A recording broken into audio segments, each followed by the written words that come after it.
right, Nolan, problem number 12. So we start off with this problem. I'm going to multiply top and bottom of the left side by 1 minus cosecant squared of x. That's just in the anticipation that difference of squares works a lot of times on these problems. So I'm going to multiply by 1 minus cosecant squared of x. I need to figure out, because I know that's going to give me hopefully some kind of Pythagorean identity, multiplying by 1 minus cosecant squared of x. So I'm going to start with sine squared plus cosine squared equals 1.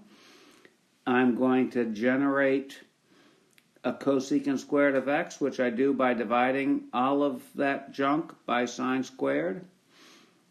And that gives me sine squared over sine squared, which is 1. Cosine squared over sine squared, which is cotangent squared, equals 1 over sine squared, which is cosecant squared. And then I can fling stuff around and get 1 minus cosecant squared by itself, and that's equal to negative cotangent squared. You can follow that. So verify that in your mind. Then I get to the point where I have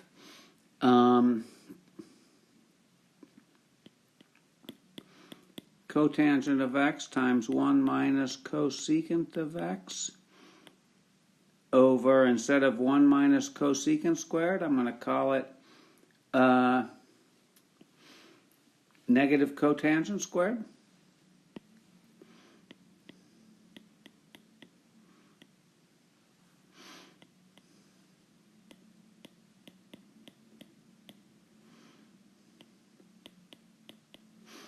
And one of those cotangents cancels on the top with one of those on the bottom.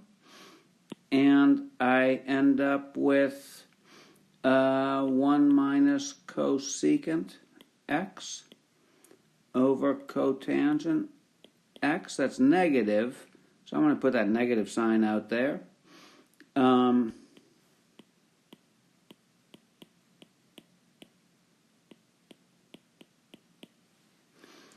And then I'm going to go from there to saying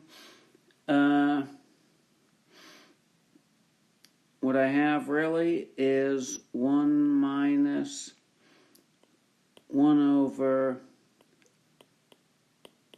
sine of x over cosine over sine. I'm going to flip and multiply. I'm going to flip and multiply with this guy. And then I'm going to flip and multiply with this guy.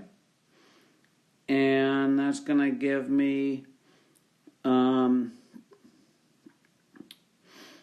I do that, I did this better on my own before.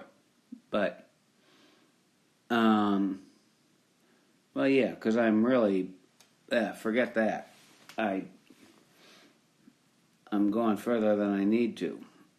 I could have done some of that. I wasn't doing anything wrong. I was just being stupid. Because if I'm trying to match the two equations, they basically look the same. This basically looks like this. But what I'm going to do is, the only thing I have off is a minus sign. Well, I don't have anything off. I just got to correct the minus signs. So I'm going to say the opposite of 1 minus the cosine of x, the cosecant of x, is cosecant of x minus 1 over cotangent of x, and that is certainly equal to the cosecant of x minus 1 over the cotangent of x. So that's those two problems done. Like I say, I might do the third if I feel like it. All right, Nolan, talk to you later. good luck tomorrow, and blah.